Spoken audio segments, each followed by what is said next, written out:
I really have no clue. I've been pondering that, for some time now, but I don't have a clue. Good evening. Our top story at 5. The pastor of a North Portland church is trying to figure out why people are using the property as a garbage dump. Security cameras recording a man and woman unloading a couch, a mattress, and so much more outside St. Paul Missionary Baptist Church. Well, thanks for joining us on this Friday. I'm David Molko. Let's bring in Mike Benner in the newsroom. Mike, you talked to the pastor. It sounds like this was not just a one-time thing. No, it wasn't, David. Pastor Craig Brown tells me this happened 2 other times, both around this time last summer. Pastor Brown says he is tired of other people's trash becoming his problem. St. Paul Missionary Baptist Church sits at the corner of North Fisk and Drew in North Portland. Craig Brown has been the pastor for approximately 7 years. I love the church because it's what I consider to be a family-oriented church. There are a lot of families, legacy families that are here. To say Pastor Brown is proud of the church and its congregation would be an understatement. What he's not so proud of, and quite frankly confused by, is what's been happening outside the church. I really have no clue. I've been pondering that, for some time now, but I don't have a clue. Just last week, security cameras mounted on the east side of the church captured a man and woman pull up in a pickup truck. Over the span of 90 seconds, the couple unloads a couch, a chest of drawers, and a mattress, among other things. When I saw that, from the security cameras, I was like, wow. They're doing this not under the cover at night when they would normally do it, but in the middle of the day. And I'm saying, there has to be neighbors watching. There was actually a person walking down the street when they did it, and another car passed them up.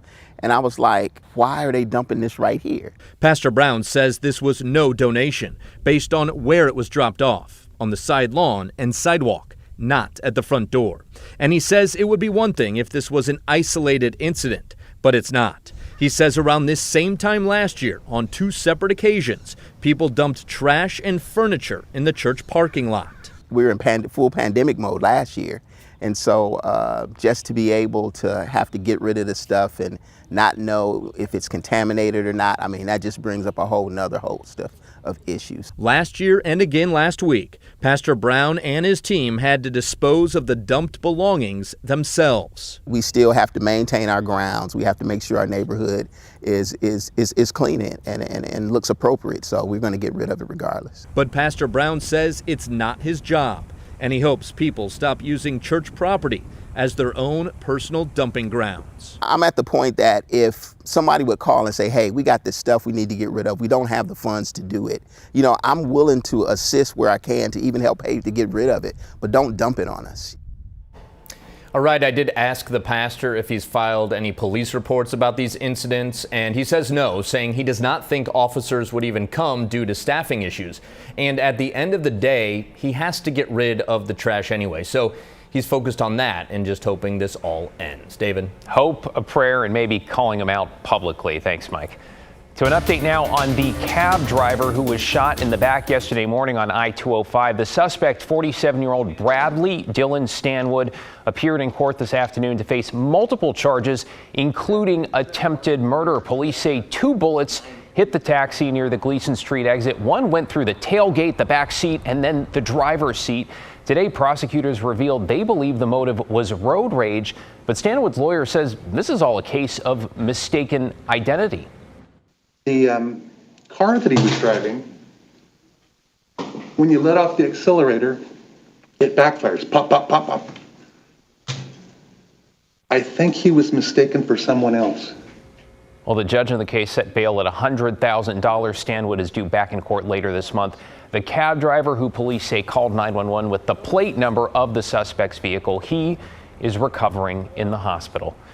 New this evening, deputies have arrested 5 people in an undercover child predator sting. Now, these are the names of the suspects. The Washington County Sheriff's Office says it used social media in its operation, and they posed as minors online. Police say when the suspects went to meet the alleged kids, deputies were there instead.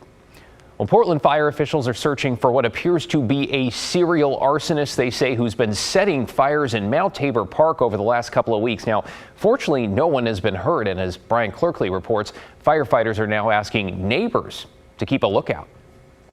Here inside Mount Tabor Park, Portland Fire and Rescue says in the last 2 weeks, 15 to 20 fires have been started, and they're worried because the brush is so dry right now, this could turn into a much bigger problem.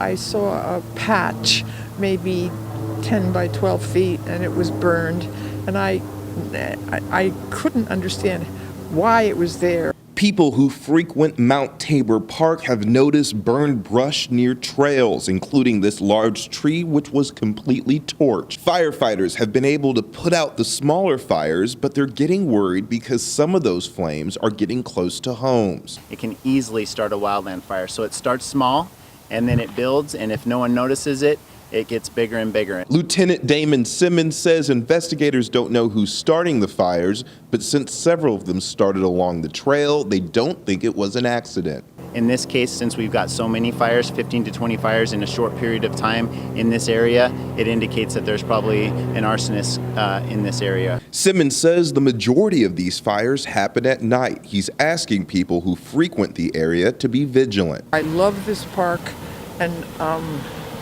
I don't like this people, whoever's starting fires. I think everybody should be on alert. Crews will be patrolling the park to figure out who did this, and if you have any information, you can contact Portland Fire and Rescue, and I'll have a number on our page, kgw.com. In Portland, I'm Bryant Clerkley, KGW News. It's not fair. That just hurts the person itself. It hurts the family. Some people aren't going to get it until it happens to someone in their family. And that's not right. A mother mourns the loss of her daughter, along with dozens who gathered yesterday evening to remember Ashley McGill. Portland police say McGill was killed by an out-of-control street racer. The 26-year-old was waiting for the bus on Southeast 133rd and Stark early Saturday morning when she was hit. No arrests have been made.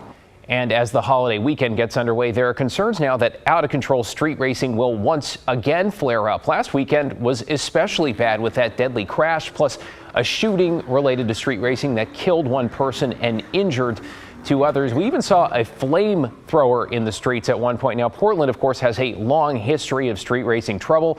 During the pandemic, it got even worse. Now we've got an in-depth look at the challenges tonight at 6 on The Story. The owner of the Portland Thorns and Timbers is facing new scrutiny tonight in the sexual misconduct scandal that has plagued that club. According to a new ESPN report, owner Merritt Paulson took steps to keep that investigation into the former coach from becoming public. Daisy Caballero's here. Daisy, lots of folks sharing feelings of disappointment right now on social media. Yeah, David, we've extensively covered this story since it first broke, and last night, former Thorns player Alex Morgan expressed her frustrations on Twitter, saying players deserve so much better than a boys club protecting their own. ESPN reported Thursday that Portland Timbers and Thorns owner and CEO Merritt Paulson tried to discourage former Thorns coach Paul Riley from applying to work for the U.S. women's national team in 2019. This came 4 years after Riley was fired after his second season following 2 sexual misconduct allegations by former players Mana Shim and Sinead Farley.